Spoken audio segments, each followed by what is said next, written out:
Thanks for checking in on the State of Basketball Podcast, episode 109. I'm Adam Miller, and I'm here with Jaren Wilt each and every week, and we are going to be bringing you the news and notes on all 11 Division I schools in the state of Indiana, because in 49 states, it's just basketball. Oh, all right, man. We are ready to talk. We were just talking right before we went live about how last week we were talking about should we hit the panic button for all of these teams, and then pretty much everyone that we said, hey, let's hit the panic button, gotta win. Almost everybody. So apparently it worked for almost everybody. Yeah, I mean it happens, right? But also I feel like the teams that it didn't work for, we weren't quite ready to push the panic button yet anyway. Maybe now we are. Yeah. Maybe this week got us to that point. Who's to say? Let's do a panic button the last week of the season when it's when it's basically decided. Yeah, that would be that. Hey, maybe that'd give them the juice going into conference tournament. Yeah, it'd be like Southern Indiana didn't make the OVC tournament. Panic button. Yeah. But teams got big wins this week, especially like some surprising ones in my mind. So that's really what we're going to be talking about this week. As always, we're going to be recapping the last week in Indiana basketball. So yeah, I'm ready. And to start those recaps, we always talk about our power rankings from the week. And we can't talk about the power rankings without talking about our sponsor for the power rankings, Crow's Nest Coffee. Great coffee. It is still cold here in Indiana, and it's going to get a lot colder. And a nice way to warm up is a nice cup of Joe from Crow's Nest Coffee. You can use promo code TSOB, as in boy, for 15% off every order by going to their website, picking your coffee. They've got a variety of blends, variety of flavors. So you can go check them out. The link is in our episode description, as well as on all of our social media channels. So go check them out. And without further ado, our power rankings are as followed. There were some shakeups, two, I think specifically. But other than that, everyone else kind of stayed where they were. We do think that the rankings are probably starting to settle in. Still several weeks to play, but the way things are shaping up, we're seeing consistency, whether good or bad. But number 11 is Southern Indiana. They moved back one spot, largely due to number 10 Ball State moving forward one spot. We took a look at it. Both teams got wins this week. They both went 1-1, but we just kind of evaluated, and we still think that Ball State has a better resume, and that's why we think that they deserved to move up a spot. Number 9 is IU Indy. Number 8 is Evansville. Number 7 is Indiana State. Number 6 is Purdue Fort Wayne. Number 5 is Valpo. Number 4 is Notre Dame, all of which stayed the same. So 4 through 9 all stayed the same. Our next change here is number 3 is Indiana. They had a very, very tough week this week. Yes, they played some pretty good teams, but the way the game shook out, it was pretty embarrassing. Spoiler alert: it's not over yet. yeah. Still tough string of games coming up for the Hoosiers. But then number 2 is Butler. We did kind of evaluate both Butler and Indiana's resumes, and when it came to best win and worst loss, we thought Butler had the edge there. So we thought that they deserved to move up a spot. And then at number 1, it may be no surprise here, but the Purdue Boilermakers, they I think have all but solidified their position yet again in our weekly power rankings, again, that are presented by Crow's Nest Coffee. I apologize if it looked like I was laughing when you were describing that Ball State is now ahead of Southern Indiana. I had refreshed Twitter to make sure that our tweet went live to say that we were live. You didn't hear the notification? I didn't know that's what that was. Oh yeah, yeah. Okay. But when I refreshed, the very first tweet I saw was a video of Ja Morant hitting a three and Pulling hitting out a the bazooka. bazooka. I was like, bro. So that's what I saw. But yes, we dove into the resumes, and Ball State getting an extra win this week was very important. They've had actually, their 3 wins on the season are all pretty good.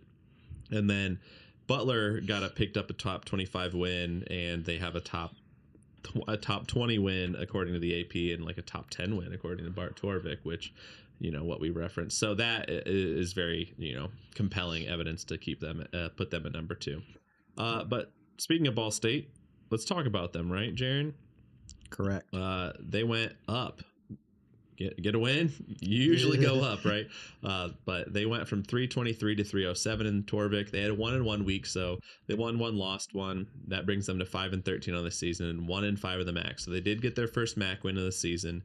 They lost a close one at Akron, 87-77, and then they won at home to Ohio, 76-71. So pretty good week. I mean, competing with Akron is tough to do. Yeah, I mean, they were 28-point underdogs to Akron. Yeah. So after that game, seeing that they only lost by 10, I felt pretty good about it. Akron, again, is not only one of the better teams in the conference, but one of the better teams in the country. Mm-hmm. They are very good. I think they can beat anyone, almost anyone on any given night. So to me, that was a sign of progress early in the week, which was good. Especially because they were down 22 with like 8 minutes to go, and then they rallied on a big run to get it within 11, and then right because when you're down 22 with 8 minutes, it's like, okay, this is probably all but over at this point. And the fact that they showed that the sign of life, and they're able to be resilient and keep it respectable, I think was a good sign. And then we saw it again with the Ohio game. Yeah, I mean, like you said, the way the game started, I expected that like 28 point whatever spread to be to come to fruition. But in the Ohio game, I mean, they really were up on them pretty early. They were up 13 at half, and Armani Ziegler, I mean, in both games was just absolutely incredible. He had 30 against Akron, he had 28 against Ohio, had 12 of his 13 free throws. And it looked kind of dicey down the stretch. There was like this stretch that Mason Jones, like not a good free throw shooter this year. He's like 46% or something. He had went up. I think he made the first one, missed the second one, and then fouled the dude who got the rebound. And I was like, oh no! Like at this point, it was like a 4 or 5 point game. And then they went down, and then the dude for Ohio just missed both, and I was like, okay, we'll be okay. And they got to play. That was a nationally televised game. I think it was the for ALS was what the cause was for that one, but they got to win on national TV, man. So maybe they just need to play all their games on national TV when the lights are brightest. Yeah, they were 4-point underdogs in that game, won by 5, never trailed. Never trailed. So Ohio got it close a couple times, but the Cardinals they held their ground. Moving on to hang on before we move on, I just want to say, is 2-bid MAC widely discussed by everyone? Because we should have a 2-bid MAC. I think there's definitely a case this year. I mean, I haven't seen a lot of Akron is ranked above Miami of Ohio, and Miami of Ohio 19-0, 78th in Torvik, and then Akron is 65th, 14-4. So I wonder if Miami of Ohio loses in the MAC conference tournament. Did they get into Akron? Like if that's Miami of Ohio's one loss, yeah, I think. But I mean, you think back to like several years, like Toledo and Akron, typically top of the conference, or even Southern Indiana State and Drake. Yeah. So like, I think it'll be interesting. I think people use it as another excuse to expand the field. But we'll only time will tell. That involves Miami losing. Right, which I'm not convinced will ever happen. I've been saying it for weeks. I could see them winning out. Ready to move on to Butler, though? I am. Okay. So Butler, they got a win this week, got a loss, but they did move down one spot in Torvik. They're 52 from 51. Like I said, they went 1-1. They're 11-7 overall, 2-5 in the Big East. They lost at Xavier 89-75. Then they won against Seton Hall in Hinkle 77-66. So the loss at Xavier does suck, but picking up that win against top 25th ranked Seton Hall at the crib, I think is a great sign. But talk about that Xavier game. Big thing to me, I didn't realize this. 30 assists on 35 made field goals for Xavier. That's insane. It's impressive. I wish it was not for Xavier and maybe for Butler. Yeah. And then speaking of Butler in that regard, they were 19 assists on 26 made field goals. So quite the disparity in both assists and made field goals there. Yeah, this game was just lost in the second half. I mean, they just really didn't like Xavier came out on fire in the second half, and Butler just didn't have the juice to keep up. Never really interesting after halftime. And then just a quick check-in. All right, did start, played 18 minutes, had 5 points. So that's former Beacon. All right is at Xavier. We will probably see him again this year if he plays. I would assume he would in the return game at Butler. But Gabriel Posado, former Evansville Purple Ace. I didn't know if I wanted to say Ace. Evansville Purple Ace. He I think is still injured. So I don't think we've seen him this year. But let's talk about Seton Hall. Yeah. So ranked win on the road. I apologize earlier. I did say at Hinkle. I meant they're at Seton Hall, but beat Seton Hall at their crib. At their being Seton Hall, as I mentioned slightly earlier. But I'll take it. Love it. Oh yeah. Love to see it. Steve Robinson did not play against Xavier. He was sick, but he made his return. Career high 14 points. Beautiful. Was really disappointed Hajayi didn't get a double again. But he's still, I think he had 14 points, eight boards. So close to that rebound. He's still second in the country, I believe. Yeah, in double-doubles and double-doubles and rebounds. So great. The big thing for me was they held Seton Hall to 36% from the field. Yeah. Which he loved to see. Yeah. Quite honestly. I think the big key for me is that Finley Bizjack looked like he was back. He had 25 points. Like he took over in this game. That's exactly what they needed him to do. And a night where everyone who's not named Finley Bizjack could not shoot the ball, Finley Bizjack could shoot the ball again. He was 4 for 7 from 3. The team was 4 for 18. So if you do the math, there were 11 3-pointers taken by someone other than Finley Bizjack, and they all did not go in. Now, the good news there is, obviously he hit 4 of 7, so he's above 50%. But the really good news is Seton Hall only hit 3. It took 1 fewer attempt. So Finley Bizjack by himself outshot Seton Hall in this game. Pretty good. From 3. Yeah, from 3. Yeah, which is what we like to see. Let's keep those performances rolling, Finley, and let's get this back. All right. Ready to move on to Evansville? Yes, sir. So they went up one spot, just a singular spot in Torvik from 265 to 264. They had an 0-1 week. They lost to Bradley 94-90, and that brings them to 5-14 on the season and 1-7 in the Missouri Valley. I don't know what changed, Jaren. I don't know what changed, but going to Indiana State gave them the ability to shoot threes. I think it's like a Space Jam scenario. Yeah, they stole their powers. They all went up. They all went up to touch the Larry Bird statue, and it just imbued them with his energy, his ability to shoot threes. They all got like Mike shoes. Yeah. I mean, it's crazy. They went 1 for 14 against Northern Iowa, 1 for 12 at Murray, and then they followed up by going 10 for 22 and 11 for 24. What? Yeah. I've never seen a shift like that. And the crazy thing is, in this game, they had almost as many made threes as made twos. They had 11 made threes, and they had, I think, 17 made twos. So 6 shots difference there. Yeah, that's crazy. You'll love to see it. I mean, they have always make or miss taking a ton of threes. Like, let's see what I have the numbers here in a second. So they're 324th in 3-point percentage, but they're 173rd in 3-point rate. So they take a decent amount of threes, and they have not hit many, but 30. They're above 30% as a team now. Yep, they're turning it around. They are turning it around. I'm starting to believe.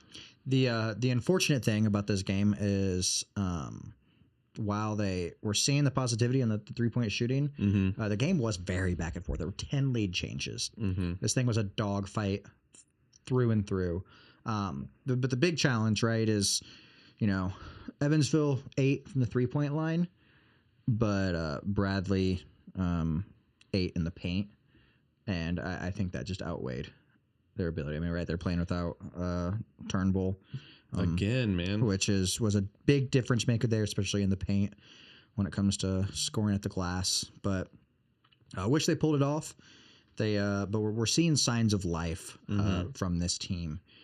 Things are seemingly starting to pull together. I mean, they kept it respectable, right? 4-point loss, very impressive. They were, I think, I'm not sure what I think it might have been 5.5, but they covered. Yeah, and it's good. I mean, like that's a hard. You're still down a starter and you lose by 4. Like, that's pretty good. That's they fought, and I think I'm impressed with this performance. I mean, especially the fact that Moeller had 26, Quinette had 20, and like their shots are falling. I mean, if the phrase "you can't miss them all" it was a team, it would be Evansville, and they're starting to hit law of averages, man. They were just playing the long game. Now they're going to start shooting like 80%. Yeah. Moving on to Indiana. They are 25th in Torvik. That is down from 18. They unfortunately went 0-2 this week, like I alluded to during the power rankings. They are still 12-6 on the season, 3-4 in the Big Ten. They lost at Michigan State in the Breslin Center, 81-60. Very tough place to play, and the outcome certainly shows that. Then they lost to Iowa back at Assembly Hall, 74-57. Big takeaway, they are in literal hell right now. Dude, it's bad. It's bad. Like, this is not the stretch of their schedule that you want them to be playing the worst basketball imaginable. It's like, it's not, I don't know what's worse. Them just like not showing up to games, or doing what they're doing where they're like in position to like compete and then getting blown off the face of the earth. Yeah, this game was tied at one point. 55-55 at Michigan State with like 11. So it was 53-53 at 11-19. They didn't score again until there were 4.5 minutes left. Then it was, and at that point it was 72-55. Yeah. That's disgusting. Yeah. Scoring 7 points over the final 11 minutes of the game. Not great in general, but then knowing that you're giving up, bro, 7 points in the last 4.5. They didn't score anything from 11 to 11 to 4. It was only that last 4.5 minute stretch that they figured out how to score 7 points. Yeah. And like Breslin's a hard place to play in, but like it's not that hard. Like, it's not that difficult. I don't know what is going on. To put it in perspective, team. Indiana was only 5-point underdogs. Yeah. But 19-0 run. Not great. It was certainly a good old fashioned ass whooping there down the stretch. But then the Iowa game, they were actually favored 3.5 points, but they lost by 17. So not great. I think what's worse about that result to me is we are seeing fans become toxic again. Already, the same man. Fans that ran Mike Woodson out of the program, that ran Archie Miller out of the program, that ran Tom Crean out of the program. The same Tom Crean who had 2 Big Ten championships. But won an outright Big Ten title and then got fired after the next year. Yeah. Left early, booed. This is embarrassing. All these things. Yeah, it's just not great. And I think that without beating a dead horse, it's going to have the same result that it has in the past. It's going to deter recruits. It's going to deter players. It's going to deter coaches. No one wants to come, regardless of the standards, right? No one wants to come play or coach in an environment like that. And I mean, like, this roster's always been lacking. Like, Reed Bailey has not looked like a Big Ten big. Mm-mm. And, you know, maybe that's just not what he is, right? And, you know, if Lamar Wilkerson's not on this team, how many wins do they have, right? Yeah. And so it's like the roster's always wasn't incredible, but like, yeah, if Tucker DeVries and Lamar Wilkerson, you should be able to do something. Yeah, and Tucker DeVries has just not looked great lately. He almost looks out of shape. Yeah. I don't know what it is, but I thought that the football team being so good would, like, people just wouldn't really care. They'd just be like indifferent. But it's almost like the football's so good, and now they're like, well, basketball sucks. I thought they would at least wait until the football season was over to start booing, honestly. But they didn't, and I don't know. They've got some soul searching to do because they're on a 3-game losing streak. All things considered, it should only be a 4-game losing skid here because they do go to Michigan next, but then they thankfully have Rutgers. If you lose the next 2, just pack it up. Like, yeah, just pack it up. Like, panic button. But if you is, win the next 2, yeah, then you're sitting pretty good. You should. There's no scenario where you should lose to Rutgers, yeah, or at Rutgers even, which is where they play. So. Hoosiers got to figure that out. Football team's great, and I don't know if maybe it sucked the life out of the basketball team. I think a lot of Indiana fans would tell you that that's a trade that they would absolutely make because he was playing the national championship game. Yes. Moving on to Indiana State, they moved up quite a few spots in Torvik. I think our biggest change this week, potentially. I believe this is true. They are 196. That is up from 227. So over 20 spots. I'm not going to do the math. I think it's 29. But they are 1-1, or they went 1-1 this week. 9-10 on the season. 2-6 in the Valley. They got a win over Illinois State, 94-89, and they lost at Murray State, 85-81.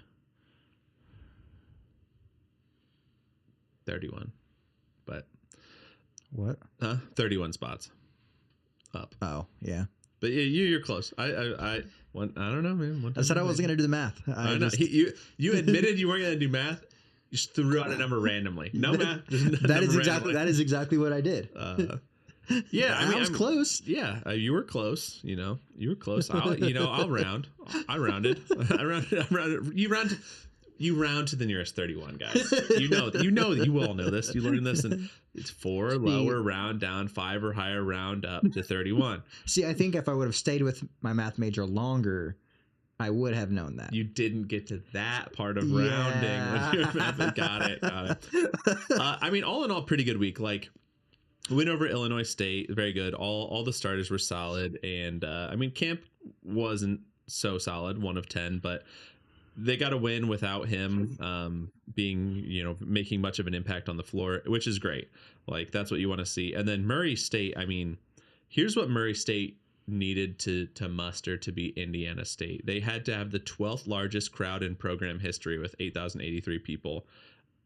And you have to hit a shot like down the stretch to seal it up for.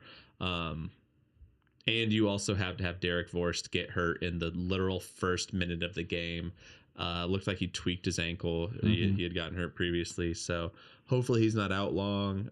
Would like to have him there. That dude loves Indiana State. But you lose by 4 at Murray State. Like, again, not a big moral victory guy, but like that felt really good to me. That, like, you lose at Murray State by 4 when you could it's very easy to lose by like 25 to Murray State. Yeah. They've won 12 in a row for Lord's sake, dude. Yeah. I think if Indiana State would have scored the first bucket, I don't believe they did, but it was a Derek Forst short mid-range fade away. Actually, I think Was it they? because I went to first bucket of the game? no, it was first. That was the miss. The first their first shot. Oh, but yeah. No, I'm saying so. Indiana State, at least after the Illinois State game, they're 7-2 when they score the first bucket of the game. It's bad omen. That's what took it out. Yeah. The Murray State game was interesting to me, just in general. Right. First off, Murray State had 13 blocks, which is tied their most of the season. Disgusting. They're so good. The other game they had 13 blocks was against Duke back in November. So, I mean, I guess Indiana State's in okay company, I guess. But no, so in general, right? In conference games alone, the average margin for Indiana State is minus 5.1. Since the start of 2026, the last 5 games, the average margin is minus 2.6. So even though they are being outscored by their opponents, they've shrunk that gap. Yeah.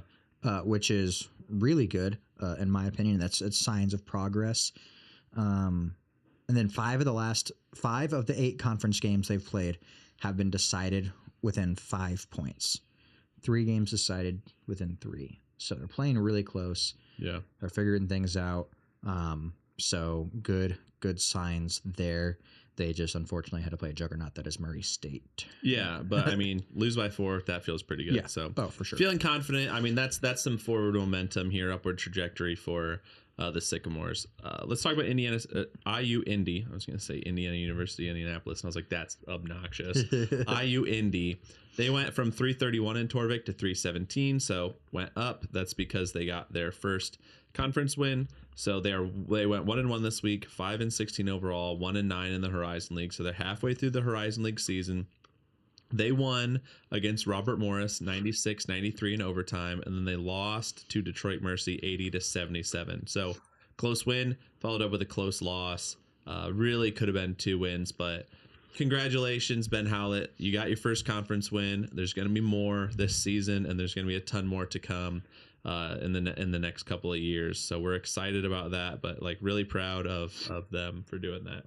Yeah, and we are so proud that the IU Indy Jaguars are our Hickory team of the week. They were 6-point underdogs to Robert Morris. They got that win, right? 96-93 in overtime. They had only 8 turnovers and forced Robert Morris to turn it over 18 times. So doubled up Robert Morris in the turnover category. Robert Morris started on a 15-5 run. Jags countered of their own, went on a 12-0 run, which was highlighted by 6 straight points without Robert Morris getting the ball across half court. So that is the system working as it should, and absolutely electric to watch. They followed up every Robert Morris punch with their own counter punch. So they just kept it close, kept it going. With the game on the line, Jackson Edwards hit 2 clutch free throws to tie the game. Robert Morris took the lead back, but then DiAgostino got a game-tying bucket, and then Robert Morris went down to try and get the win, but they forced him into, to making a tough shot that was contested. That jumper was missed, which sent the game into overtime, and then the Jags never trailed in overtime. It ended their 6-game losing streak and got Ben Howlett his first Horizon League win. So this week we felt the most deserving team of the Hickory team of the week was the IUND Jaguars. I mean, absolutely. I mean, this could have been 2 wins, right? Yeah. I mean, dude, if I didn't get the ball over half court, that would be so demoralizing. So mad. 6 straight points. Yeah. Like that. So 3 times on average, if you're assuming everything's a 2. But right. That is insane. That's hell. Like, it'd be one thing to like get it across and then like get a turnover. Right. Not letting them get past half court. But it's just the guards in the backcourt trying to getting destroyed in the backcourt. Yeah, it's like it reminds me of the Austin Reeves interview where he's talking about being the white. Everyone's like, when he's playing pickup or like growing up, he's like, everyone's like, well, I got the white guy, and Austin Reeves like, fine, but I'm gonna give you hell. Yeah, It's like the Jags are gonna give you hell that's every true. possession. There's no possessions off, which is what we love. So, yeah, I mean, 1-1, that's pretty good. Let's keep that going. And yeah, proud of them. Congratulations for being the Hickory Team of the Week. Then moving on to Notre Dame, they moved down in Torbeck 86th from 74, so that is 12 spots. They did go 0-2 this week. They're 10-8 overall, 1-4 in the ACC. They lost to Miami 81-69. Then they lost at Virginia Tech 89-76. They held Miami scoreless for the first 4 minutes, and then we should have said stop the count. Stop the count now. And then Miami damn near couldn't miss the rest of the game. But again, I mean, they kept it respectable in the first half. It was pretty close, and then the second half happened, and things went downhill. Excuse me, I just forgot that I wanted to check how many points former Hoosier Malik Renew had. 17 points, 10 rebounds against Notre Dame. So checking on a former Indiana player there, he played pretty well. Unfortunately, it was against one of our teams. They've lost 4 in a row now. I mean, Virginia Tech is a good team. Like, that's not a team that I expected them to win. I expected them to be able to compete and possibly win with how they've been playing. Mm-hmm. But lost 4 in a row now, starting with the loss at Cal. I mean, things are sliding so quick. Like, it's I don't know if it's recoverable just because of how much they still have to play in the ACC. Like, they're only 5 games in, but they haven't really beaten anyone in conference. Like, they got a nice road win against Stanford, but I don't think that's the committee's not gonna look at that and be like, ooh, put them in. Yeah. So I mean, I don't know. It was unfortunate timing that they played Virginia Tech right after Virginia Tech had back-to-back games where they lost to a buzzer beater. Back-to-back. They lost 4 in a row. Well, yeah. 4 in a row like that. I was trying to not put salt in the wound. I mean, listen, man. Virginia Tech might be the best team that's lost 4 straight ever. Like, that's crazy. They had Notre Dame in hell. Yeah. I mean, the one positive thing is that Miami was the 11th best rebounding team in the nation, and they out-rebounded them by 7, which is impressive. Wish it had been outscored them by 7, but Notre Dame falls again, 1-4 in the ACC. Let's see what they can do going forward without their starting point guard. Yep. So, PFW. Yes. Purdue Fort Wayne went up a little bit here from 253 up to 240. They went 1-0 this week. Only played 1 game. I think they're the only team that played 1 game. No, Evansville also only played 1 game. Correct. 12-8 overall in the season and 6-3 in the Rising League. They are stacking wins. And their most recent was a win over Milwaukee, 100-82. Yeah, they got their get back from December when Milwaukee beat them by close to 20, I believe. But interesting thing, I did not realize this. Not surprised by it, but did not realize this. I didn't check the final stat for this game, but going into this game, the Dons averaged 10 steals a game, which is top 30 in the country. That sounds like... Yeah, it doesn't surprise me at all, but it's really cool to see. Also, did you watch the game, right? Yeah. Did you on mute? Okay. I was okay. At a family thing. So you missed it then at this very early on in the game. It was like when not Notre Dame, when Purdue Fort Wayne they took a lead. It was 4-0. Mm-hmm. The play-by-play guy goes, Purdue Fort Wayne is running out of the gates here in the Gate Center.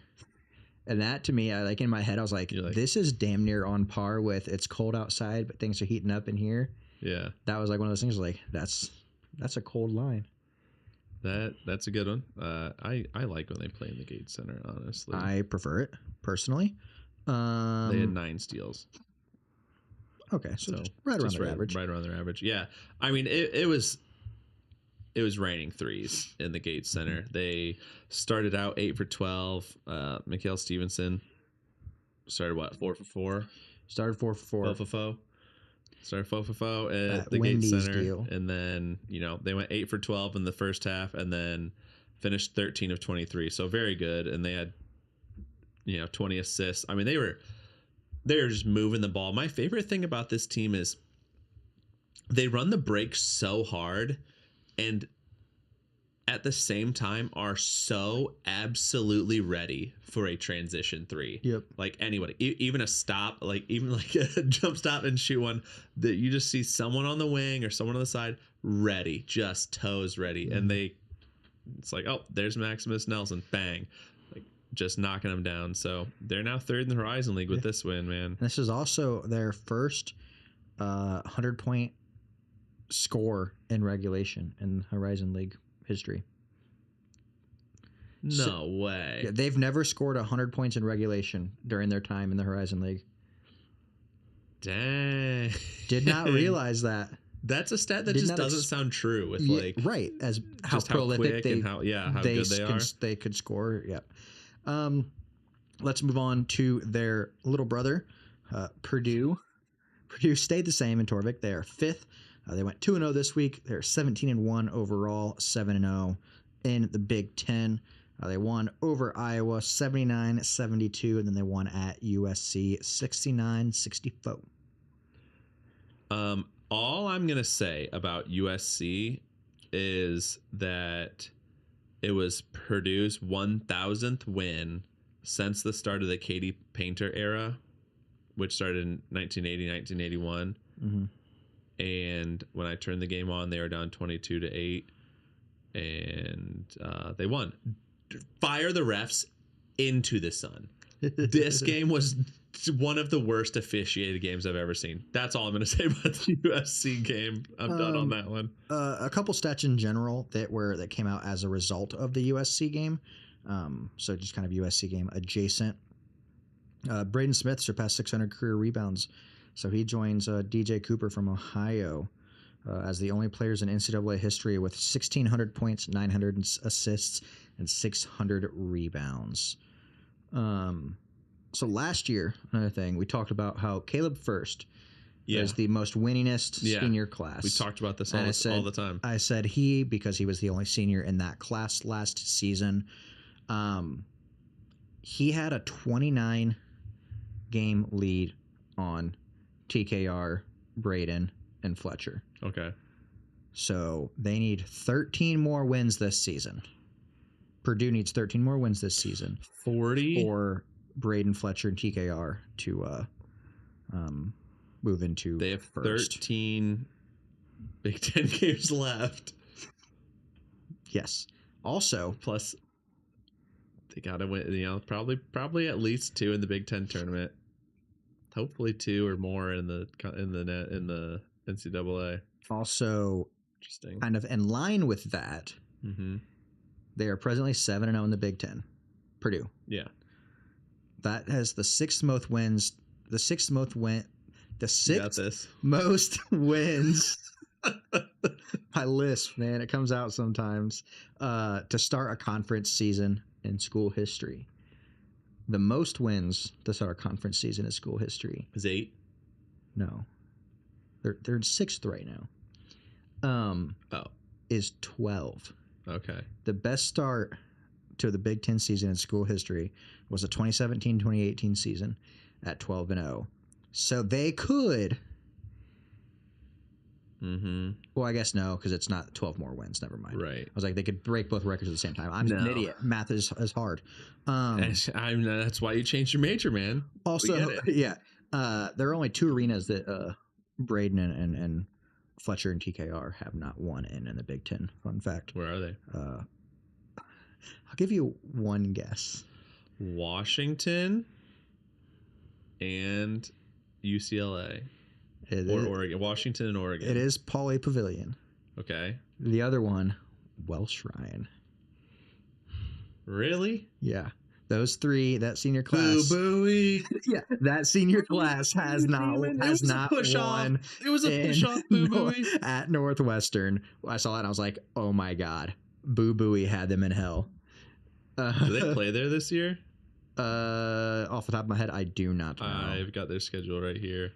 Let's see. They play Northwestern at Northwestern on March 4th. Did they play at Pauley this year? Yes, their very next game because they're out there. Dude. I wasn't sure. Oh, I guess they did already play Washington. They just played, yeah. I wasn't sure if they were playing Oregon while they were out there or not. Yeah, they get Oregon at home. So Off they the do top the of my head, LA teams away this year. Okay. So that's interesting. That's going to happen because I don't think they used to lose to UCLA, and they're not going to lose that. I don't know. Maybe, man. Northwestern. Those are going to be tougher games than you would expect. Anything else on Purdue, or are we ready to move on to Southern Indiana? I will say Braden absolutely. Like, I was very excited about the Iowa game because it was going to be Bennett Sturts, who is one of the best guards in the conference, but he's obviously not Braden Smith, who, still the best guard in my mind. Braden has an atrocious first half. Horrible. He missed one shot. He missed 0-2 in the first half, and then he proceeded to only miss one shot in the second half and just absolutely cooked him in the second half. Didn't attempt a three in this game. So they clearly had a game plan for Braden Smith, and it was don't let him shoot a three because it doesn't matter how he gets the ball with the three. Like, if he's coming off a screen, that thing's going in, man. That thing is going in. So you got to go over. But then he'll dish it off. I don't know, man. I don't know how you beat him, but they won. So let's talk about Southern Indiana. Yes, the Screaming Eagles are 341 in Torvik. That is up from 347. They went 1-1 this week. They're 4-14 overall, 1-7 in the Ohio Valley Conference. They won at Tennessee Tech 71-54. They lost at Tennessee State 73-67.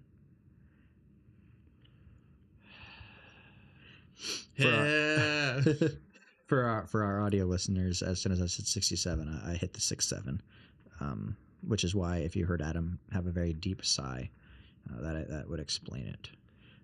Tennessee Tech, much needed win. They snapped the 8-game losing skid. They did it. Woo! Thank goodness. Finally. I thought this game was going to get out of hand real quick. And then USI they pulled a Michigan State against Indiana. Dog. They were tied 48-48 and then won a 23-6 run to end it. Like, literally. Yeah. And then shout out to Cardell Bailey, who he had 11 of that 23 to end the game over this final 7 minutes. Absolutely clutch. I think that's 11 of his 17, maybe 14, 17? 17. So shout out to him. Anything else on that game? No. And then they could have won against Tennessee State. I mean, they were up 59-53 and then gave up a 70-2 run in the final 8 minutes. So, I mean, just went. Yeah. Couldn't do anything. Most of the game was an absolute dogfight until the end. So kind of weird. We've seen that a lot this week with some teams. Just fall off at the end. Valpo. They went up quite a bit here from 172 to 156. So forward movement there in the Torvik rankings. The rank wings. They went 1-1 this week. They're 9-10 overall, and they're 3-5 in the Missouri Valley. So still below 500 in both, but I expect that to change soon. They lost at Belmont 78-74, and then they won at home versus Northern Iowa 54-44. What a score! Yeah, I've got some tidbits about that score too. Okay. Once we talk about that game. Owen Deese, man. I mean, like, he has absolutely, like, I thought Chaney was just gonna rocket this team and be like the next all league freshman, all MBC freshman. It doesn't seem like that's gonna happen anymore. He's slowed down, and but he's still very good, obviously. But Owen Deese has kind of become the star of this team. He did 24 points against Belmont, and I think he had 20 against Northern Iowa, which is close to half their points, right? Yeah. And so he's just been so good, and like that's the guy that they needed to emerge because, I mean, I would have loved for Chaney to continue at the trajectory that he was in those early games, but Owen Deese is a senior, Chaney's a freshman, he's got time, and Owen Deese is absolutely capitalizing and bringing this team along to some good wins and some hard fought losses. Yeah. In the Northern Iowa game, we talked about the score, right? Mm-hmm.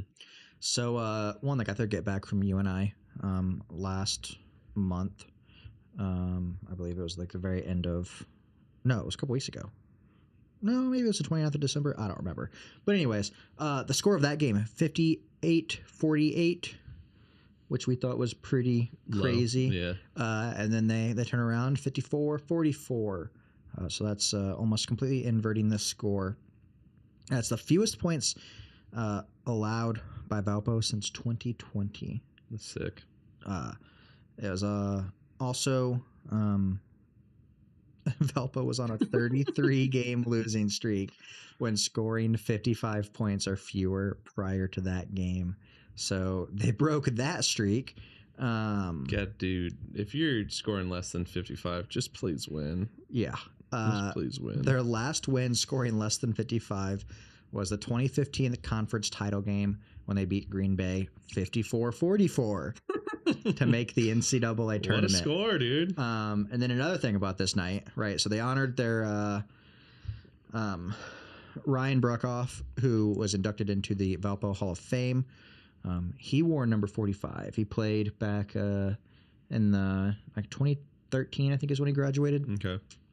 So some overlap with him and Eric Peters, I believe. But he was inducted into the Hall of Fame, celebrated during that game. He wore 45. So it was destined with his energy in the arena that Valpo wouldn't give up more than 44 points because they couldn't give up 45 because he was there. Right. That's awesome. That's very like I kept seeing these things and I was like, it's like Charlie Kelly. Yeah. Like pointing all the things. I'm like, wait, this makes sense. Okay. And then also this happened. Yeah. It very, very fun to just dive into that and see that. You ever seen this is off topic. You ever seen the movie Knowing with Nicolas Cage? I think so. Where it's like the end of the world is coming and like there's like all these tragedies happening and like yeah, I've seen it. It's been a while, but I've seen like all the numbers. They like keep writing the numbers or whatever, and like they just can't stop writing the numbers. So it's like the 44, 45. Yep. But yeah, I mean Valpo, like again, losing by 4 at Belmont is a pretty good result. Obviously, you want to have that win, but like then beating Northern Iowa, you're putting it. Northern Iowa is a team that is, I think, like 4-4 in the Valley. So like that's a team that you needed to beat to get yourself closer to taking their spot, right? I think Valpo's in a good position to finish in the top half, top 5, top 4 in the Valley. So I think that they're making the right moves, and if Evansville can start knocking some of these teams off too, it's just going to help. They are so too. Northern Iowa is 4-4, currently tied for 5th place in the Valley with Illinois, Chicago, and then Valpo is sitting right behind them at 3-5. So yeah, I mean, obviously, like Murray State is gonna probably finish 1. Yeah, what are the current standings? Murray State 1 at 8-0. Yeah. Belmont 2 at 7-2. Bradley 3 at 6-3. Yeah. Right, like Belmont, second in the conference, like, and that was a road game. Like, there's no one that they can't beat at home, and they're gonna steal some on the road for sure. So, I'm very positive about the movement we're getting from Valpo. So, we have recapped all 11 teams, several games from each, other than 2 who only played 1. A lot of dogs, a lot of guys showed out this week. A lot of Jimmys and Joes to help their teams win. But Adam, who did you pick as the Week 11 Jimmy Chitwood Player of the Week. Like I said, a lot of Jimmys and Joes this week, but there was only one Jimmy Chitwood, and that's Mikhail Stevenson from Purdue Fort Wayne. He set a new career high of 34 points. He hit 6 threes. He started the game 4 for 4 from 3, was just absolutely on fire, could not miss. He also had 6 assists. I mean, this team shares the ball so well, and he hit all of his free throws, also 4. So a couple faux from Mikhail Stevenson here. And I think the best part about him doing this in Fort Wayne at the Gates Center for Purdue Fort Wayne is that he's from Fort Wayne, right? He's a kid who grew up in Fort Wayne, went off to college playing ball elsewhere, and came home for his senior year and is just absolutely balling out in front of his family, in front of his friends, and in front of the city that he loves so much. So it means a lot to see him do that in our hometown, especially that it's his hometown. So he was definitely the choice for Jimmy Chitwood this week. And this week's Jimmy Chitwood Player of the Week is brought to you by Wendy's. That'd be crazy. You'll be getting a 4 for 4 here, Mikhail. We'll send you one in the mail. In a box in the mail. We won't Uber Eats it or anything. It'll be in the postal service. So check your P.O. box. Yeah, honestly, probably won't even be expired. Those fries would not be good. No. So we talked about last week. Now it's time to talk about next week. Games to check out. Adam, what's the first game you want everyone to draw their attention to? Always the first one that you need to check on is, are there any in-state matchups? There are. And by there are, I mean there is one. There's one. It's IU Indy is hosting Purdue Fort Wayne. IU Indy is 2.5-point underdogs. We have not seen these teams play this year with their current coaching situations. So I'm very excited because this is a game that could be in the 200s. Like, the over-under for this game is going to be crazy because I'm going to be out of breath watching this game. Like, IU Indy wants to turn you over. Purdue Fort Wayne wants to turn you over. Purdue Fort Wayne doesn't turn it over. So it's going to be so interesting. It's going to be so interesting. If, like, I don't know, this is a game I would love to be at. I don't know that I can make the trip down there on a Sunday and then also do the show on Sunday, you know, but like it's going to be an awesome game. So over under on the turnovers, I don't know, but whatever the over is, I think I'm going to take the over because it sounds awesome. It sounds electric. Yeah. Another game that I have kind of circled is Ball State at Central Michigan. Mm-hmm. Not only is that a house divided situation for me, being a Ball State grad, my sister is currently enrolled at Central Michigan. And former Triumph coach Brooks Miller is a coach there, friend of the show. That's also a reason why it is circled there.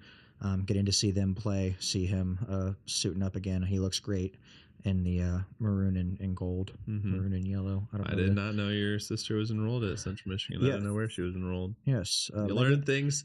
This is a real thing. You learn things about your co-hosts all the time, I guess. That game is Tuesday, the 20th at 7 p.m. Ball State are presently 3-point underdogs, but again, they just picked up that big win against Ohio, so they've got some momentum on their side. 2 quick ones for me. Purdue Fort Wayne goes to Detroit before they play IU Indy. They're 3.5-point underdogs there. I think that they can win this one on the road for sure and have some good momentum going into IU Indy. And then Indiana State, that's the 21st. Same time, same day on the 21st, at 7 p.m. Indiana State's going to Bradley. They're 8-point underdogs there, but I think that the way that they've been playing, like if you lose by 4 to Murray State, I think you can absolutely knock off Bradley. Yep. And then last 2 for me, Southern Indiana is playing Eastern Illinois on the 22nd at 8:30 p.m. We saw Eastern Illinois play Valpo earlier this season. They got the win. Valpo did. Then Southern Indiana currently favorites there. Just another opportunity for them to get a win. They played pretty decently this week, right? Have some momentum. Have a good opportunity to get a win in Liberty Arena. Now then, Purdue is hosting Illinois on the 24th at 3 p.m. So that's going to be interesting. Purdue's currently favored by 4, but we talked about these wins, these records that are on the line for Purdue. This is just an opportunity that it kind of puts that at risk. Illinois is a really good team. They're playing really well. But this will be a rock fight, I think. Yeah, it's gonna be really interesting to see just how this game plays out. Purdue, we're put to the test a couple times this week, so hopefully they learn from those games and can pull it off. And then I guess Purdue is also at UCLA. That's a miss by me. An opportunity to get their first win for the seniors at Pauley Pavilion. Yeah. But let's widen our scope, zoom out quite a bit. Look at the other 49 states. Adam, is there anything major that you wanna talk about? So I just want to kind of talk about if I could find my notes. While you're finding those, a couple of things that I want to touch on that came out earlier in the week, Wednesday. The NCAA approved to change the transfer portal window. Thank God, dude. It will now open for 15 days starting the day after the national championships. So that is a good change. It is a great change. It happened for football, or it will go into effect for football, I believe, next season. But it was approved and starts immediately for men and women's basketball. A much needed change. So we're not seeing players join the portal and have to be, and coaches divide their attention between recruiting guys and whatnot while also actively playing in the NCAA tournament. Yeah, that's so messed. I mean, that's just been such a bad time because it's usually like right after Selection Sunday. So like you're honestly, it's beneficial to you to like lose. Yeah. If you want to, like, if you know that your team is like good enough to win a game or two, it's just almost better for you to just lose and then stack up for next year because everyone's going to be calling, and like, yeah, you don't want to have an assistant calling people and like setting up visits and stuff. That's ridiculous. Like, especially this football season, we've seen it so much. Like Miami literally has a player who's committed, like in the transfer portal, committed to Indiana.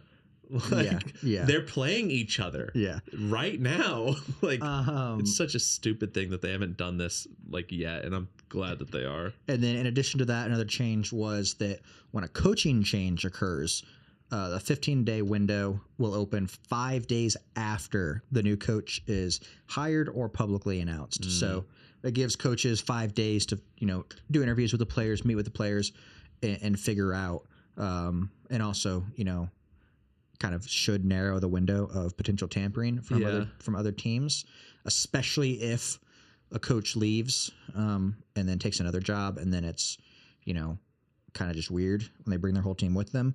But if a coach is not announced within 30 days of the current coach's departure, and if the 31st day is after the national championship game, the window will open. So if a coach leaves 30 days before the national championship, so right before or right at the kind of the conclusion of the season, it lines up with that a little bit. So just some much needed changes. So like when Indiana fired Tom Crean literally during the national championship game. Yeah, correct. Slip that onto the rug. And then another Thursday, big news in the point shaving scandals. 17 players were former college basketball players were charged and indicted in some point shaving that occurred between September 22nd and February 25th. Very interesting, especially because once those things came out and people started circulating clips of things that happened, it's like, bro, and multiple DePaul players were on there, and DePaul was mega terrible the last couple of years. In the indictment, in like the testimony, they actually wrote, someone quoted, and it's unnamed or whatever, but it's like, DePaul is the worst team in the Big East. Yeah, like that's verbatim, like written in there. It's like, ooh, yeah, they were just absolutely roasting them. They were coming for them. I don't know, man. Like, how do they find this? That's what I want to know. Yeah, I don't. Also, I don't know. like, I mean, I don't know, man. The social security number, you have to put your social into sports bet, but like, you think that'd be private? Be better about it. Be better about it. Like, if you're gonna cheat, be good at cheating. I don't know. I don't know. Simple as that to me. Friday, Kansas played Baylor, right? Mm-hmm. Both teams are unranked. The last time both teams played as unranked teams, so the last time they played and neither team was ranked, the 10th of December, 1966. Interesting. That That's a is couple of years, man. a very long time. And then just on the Baylor front, James Nachi was booed when he checked in. Played 16 minutes, had 5 boards, 0.0 assists. Former NBA draft pick. Yeah, I would also boo him. Yeah. You know who's not going to get booed on the 24th of January is Tony Bennett.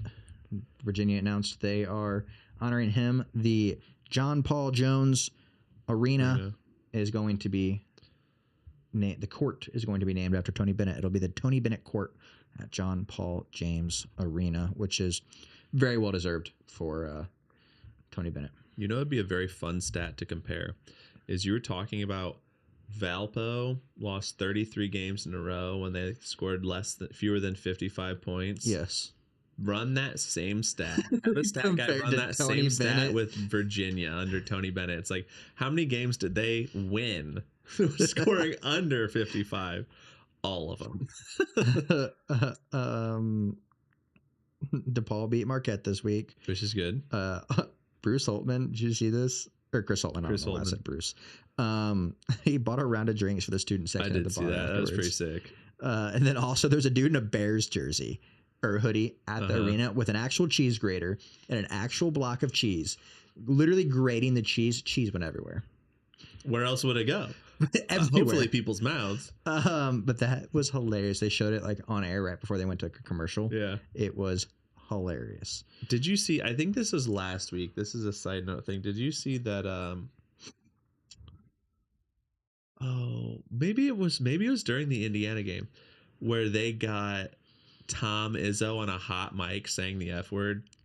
No, I didn't see it. So it was like during one of those times where they like cut to commercial, but before they cut to commercial, it just like has like a graphic up or whatever. And then it's like you're hearing the coach speak and it's like he's saying some stuff and literally the last word out of his mouth, I think, is it's just the F word. And everyone, I saw it and I was like, oh, that's awesome. And then I saw it circulating on Twitter and it was like, someone's getting fired. Yeah. I love when they catch that stuff. Like, also, you should know better than to have a live mic situation around Tom Izzo. Yeah. Did you see what Ed Cooley said this week? Christ, yes.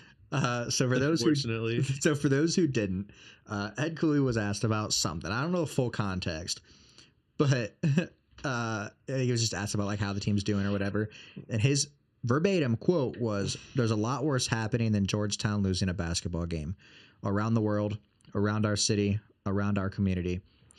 You know what we are? We're blessed. We're blessed to be 9-9. We're blessed to be 1-6 in the league. It could be a lot worse."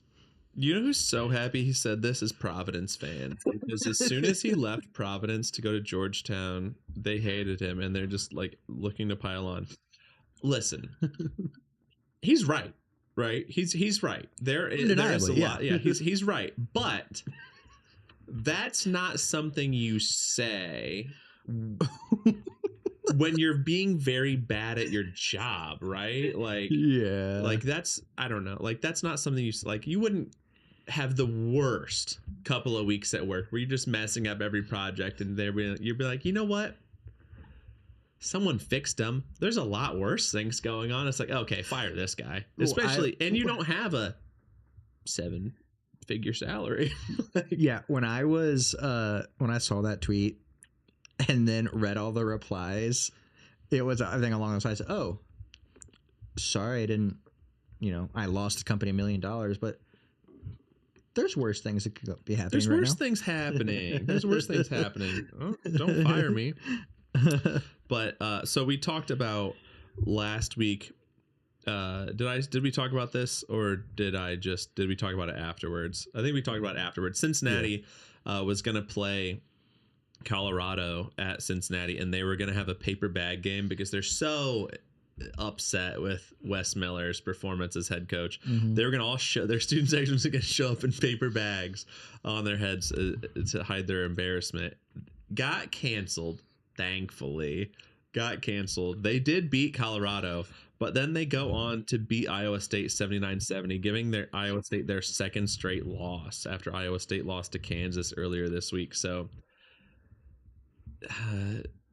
they might have to keep the paper bags on a little bit longer because that probably saved him his job, man. Yeah. Like, get a good win. And then did you see any of the clips from the Tennessee Kentucky fight? Yes, Mark Pope just going. Mark Pope was in there like a dad pulling out toddlers, bro. Grabbed two players and just yanked them out of there. Like, by their jerseys, just like Kentucky won, beat Tennessee. Tennessee blew a lead, and 17-point lead. Yeah, and it was at Tennessee, and it starts getting chippy at the end. They start yelling at each other, and then Mark Pope just sprints over there and pulls his guys out of there. It wasn't like a fight, but it was getting chippy. Yeah.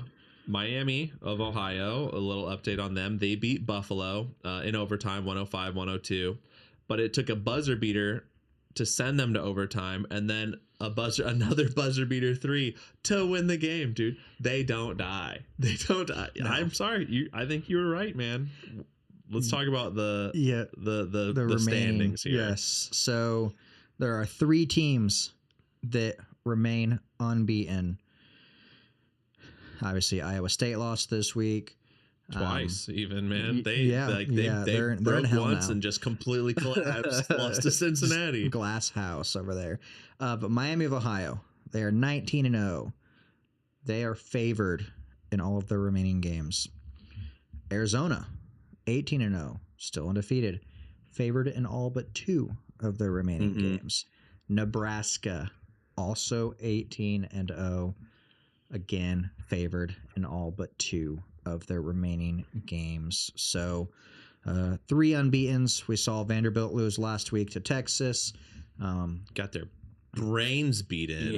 Yeah, which I don't remember if I mentioned probably what happened, but you know how I felt about Vanderbilt. I did not think they were going to last that long unbeaten. Obviously, Miami favored in all their games. Things can change, right? Upsets do happen. Arizona favored in all but 2. They could very well win all of their games. Yeah. Right. Like, I just wanted to add that in just for context to show kind of where things are currently at. But I mean, you're probably right that Miami of Ohio is probably going to be the last one standing. The one they played one more game, which benefits them. Yep. I don't think there's a team in the Sun Belt that can match up with them. So Sun Belt. In the Sun Belt Challenge. Oh. Yeah. Return game. Yeah. But yeah, I mean, it's probably going to be Miami of Ohio. That's the rational choice. I want it to be Nebraska ball so bad. I want it to be them so bad. And then just on a different note, tough break for the city of Buffalo on Saturday. We mentioned they lost at overtime to Miami, the Buffalo Bulls. The Buffalo Bills also lost at overtime Saturday. And it didn't stop it was there. Also Miami. And it didn't stop there. The Buffalo Sabres also lost in overtime. What team is that? Hockey? Hockey. Okay. 3 overtime losses Saturday alone for not professional teams, but for athletic teams in the city of Buffalo. So not a great break. Could be better. But Miami of Ohio will never die. No, they won't. And then just another interesting thing I saw earlier this week. Wanted to save it to last. Someone put together a breakdown of assister and scorer combinations for college basketball up to this season. So, for example, assist, like a person giving an assist, yes, assister, not a sister. Yeah. The person giving the assist. Assister. Assist. Yeah. Yes. Yeah. A space CIS space TER. Right. Phonetically? No. I don't know what a tur is, but like a cis-ter. Like I'm a cis man. Like a cis-ter. No. The a sister, like the person giving assists. Yeah. So, for example, Texas Tech, their scorer, JT Toppin. Mm-hmm. The person giving him assists, who is passing him the ball to score, Christian Anderson. That combo passes from Christian Anderson to JT Toppin, 112 points this season. Nice. They lead college basketball. There's BYU, Robert White passing the ball to Richie Saunders. But then we've got Purdue. They're in 5th on this list. Braden Smith passes to Fletcher Lawyer, 89 points. It's pretty Fletcher good. has scored 89 points this season, where Braden Smith has passed him the rock. I thought you were prior. just gonna end it with 89 points. I was like, you just did it on every single one. I was like, that cannot be true. That would be true. that would be crazy. I didn't dive that deep. But then we've got like Central Connecticut State out of the NEC. We got another good one on here though. IU Indy, Finley Woodward passing the ball to Kyler DiAugustino, 88 points this year. That is one different from Braden to Fletcher. It's pretty good. Which is pretty sick. It's pretty sick that we've got 2 of our teams in the top 10 there of assister to a scorer combos. Yeah, that's one big reason cool. why I wanted to point it out, because I think that just, we don't talk enough about. Obviously, we talk a lot about Braden Smith and his assists, but we don't talk enough about Finley Woodward and him passing the rock specifically to Kyler DiAugustino.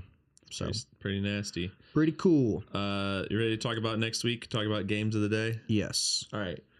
Monday, game of the day, January 19th, is just IU versus Miami in the college football playoff championship. That's at 7:30. Hoosiers by 1 million, basically. I mean, come on. would we go any other way? Right. Tuesday, the 20th, our game of the day is St. Louis at Duquesne. That's at 7 p.m. St. Louis deserves to be ranked. Back. They are 17-1, and their lone loss is by 1 to Stanford. So, rank St. Louis. Rank St. Louis. Hashtag rank St. Louis. Hashtag Robbie Avila. Hashtag Josh Shirts. Nice. Hashtag Kareem Abdul-Jabbar. Hashtag rank St. Louis. Wednesday, the game of the day, the 21st, is Washington at Nebraska at 9 p.m. I don't think a Husky is strong enough to stop the freight train that is Nebraska ball. So they will. I'm predicting they'll go to 19-0. Thursday, the 22nd, our game of the day is UC San Diego at UC Davis at 9 p.m. Word across our desk is the winner of this game gets ownership of California. True. I did see that somewhere. It's written. Gavin Newsom signed a thing. Yep. Mm-hmm. Executive order. Yeah. Friday, the 23rd, is our Sickos game of the week. That's Chicago State at St. Francis at 7 p.m. This is the 353rd ranked team, Chicago State, versus the 356th ranked team in Torvik in St. Francis. Hey, it's not Mississippi Valley State. Yeah, so that's a Sickos game for sure. Tune into that. Make Chicago State again. Our Saturday game of the day, that is the 24th, is Houston at Texas Tech at 6:30. Houston won the last matchup by 4. Both teams known for great defense. Texas Tech, just prolific scorers. Houston, just absolute linebackers out there. This is going to be a dogfight. This game is going to be very exciting to watch. More tackles in the IU Miami game or the Houston Texas Tech game? Yes. And then our last game, Sunday the 25th, is just a classic Pac-12 matchup of Oregon at Washington at 3 p.m. It's just a classic Pac-12 matchup. Hey, we can't say that next year when there actually is a Pac-12 again. I know, dude. It's disgusting. I like it. I like it better when they don't exist. Wow. It's funnier. It's funnier. Okay. It's funnier. Okay. I can't make that. You can't have not having Pac-12 After Dark, but calling it Pac-12 After Dark is awesome. That is true. That is true. Guess the game. Yes. To recap. Yes, the game. Adam is 2-6. Woohoo! I am 3-5. I got a piece so bad on my brain. It's going to be mush. It is Adam's turn to give me his clue first. Okay, I just want to preface here before I give you this clue. I admit it is wordy. I admit it's wordy. There's a lot of words, but I think you can get there, okay? I think you can get there. Okay, are you ready? No. Okay. My guess the game is wordy, but I think you're going to get it. Don't call Washington or UConn to take down a dragon in Philly. Call the Purple Wildcats directional cousin. What? What? It's wordy. I will rip it for you again. Don't call Washington or UConn to take down a dragon in Philly. Call the Purple Wildcats directional cousin. Okay. You said to take down a dragon? To take down a dragon in Philly. Oh my god. Oh my god. It's gonna be a thinker. Oh my god. What other the only dragon mascot I can think of is UAB. But why would they be playing in Philly? That'd be a good question. What? And a purple wildcat Directional cousin. So I'm thinking. So purple wildcat makes me think Kansas State. What are there any husky mascots in Kansas? That's Kansas State.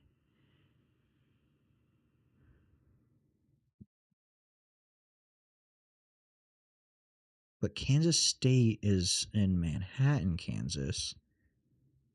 Is there a Purple Wildcats directional cousin?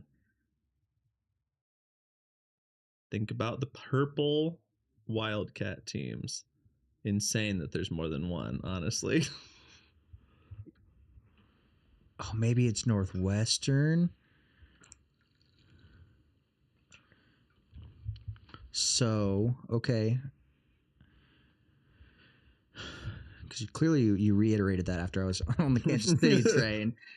Or Kansas State train. Yeah. So, Northwestern. Their directional cousin. So, Northeastern? And the other part, don't call Washington or UConn to take down a dragon in Philly. Which makes me think that the mascot of the directional cousin is a husky. It's a good thought. It's a good thought to have. So, okay.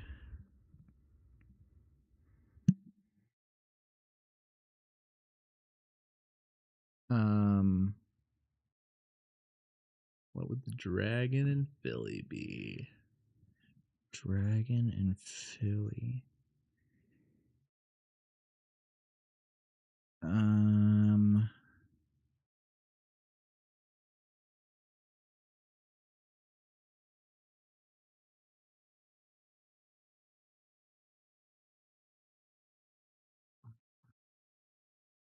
I have no idea. I legitimately have no idea. If for your half points here, do you want to lock in one answer, one team, or two teams? Lock in anything. If we gave half points, which we don't, I got nothing. Okay. You were right when you went to Northeastern. They are the Northeastern Huskies. So the Purple Wildcat, Northwestern. Yeah. Kind of forgot that Kansas State was also the Purple Wildcats, which is crazy. The dragon in Philly. Yes, UAB's mascot is a dragon, but they're the Blazers. Drexel is the Dragons, located in Philly. So that's Northeastern at Drexel at 2 p.m. on Saturday, January 24th. What even conference is that?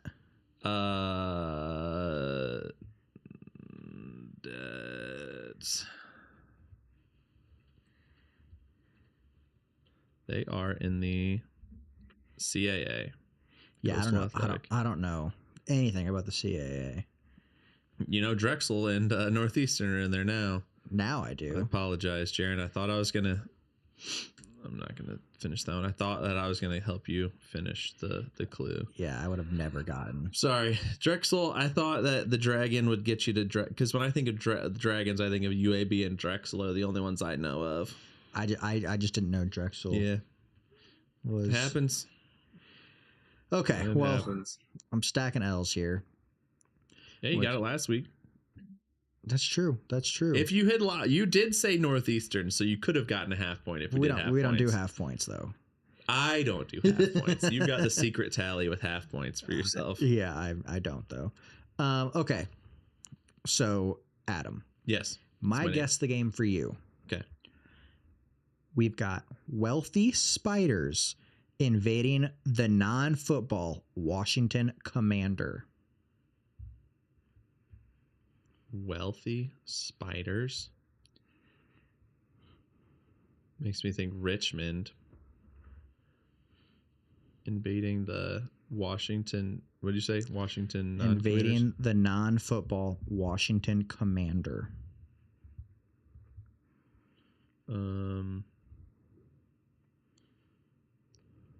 I think Richmond's in the A10. I'm gonna lock in Richmond for sure because Richmond's the Spiders. That's the only team that I know is the Spiders. Washington. Is it just George Washington and Richmond? Well, final answer. Final answer. It is the Richmond Spiders at the George Washington Revolutionaries. You are correct. The non-football Washington Commander, George Washington, commander of the Revolutionary Army. That was a good one. That was way less wordy than mine. I apologize. I will never, I don't know. I apologize for mine. Mine stuck out to me and I was like, this phrase just came to me and I was like, I got to run with it. It spoke to me and I'm sorry. That was a good one. I will apologize to you formally for mine, but the Richmond Spiders Richmond at George Washington. That is Saturday, January 24th at 3 p.m. My brain, when I think of the A10, is Richmond, and every school is saying their name. That's my like that, and Rhode Island. That's like it. That's what my brain goes to when I hear the A10. I'm like, I almost didn't add wealthy. I was just gonna be Spiders, but I felt like okay, yes. I don't know of any other mascot that is the Spiders, right? But wealthy was just a tie into Richmond. I liked it. I thought that was kind of clever. I liked it. It's much better than mine. I went with it. But yeah, so our records are tied. 3-6. We would not be making. I would be pushing the panic button for our guess the games here. Yes, but with all of that said and done, the clock is showing quadruple zeros, so it's time for us to get out of here. Thanks for checking into the State of Basketball podcast. We will see you next time. And remember, in 49 states, it's just basketball.